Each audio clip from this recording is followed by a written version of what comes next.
All right, good morning. Today we are starting framing. First step is to get this I-beam in right behind me into that house behind me. It's gonna sit in the beam pockets.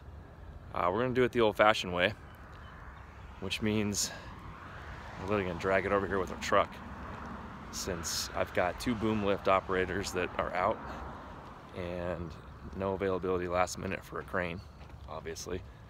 So we're stuck with the way they used to do it. It should be a fun little process here. We're gonna drag it over with the truck. We've got a little manual crane we're gonna use and slide across that foundation about a third of the way, hook it up to the crane, and then pull it over, set it in those pockets. You can see way behind me, right about there, the other beam pocket it's gonna sit in. Then we're gonna set the two adjustable columns down there in the basement, weld them up, anchor them into the piers that are sitting down there below the slab, and then we're off to sill plate and start to put the floor up. So be back for that.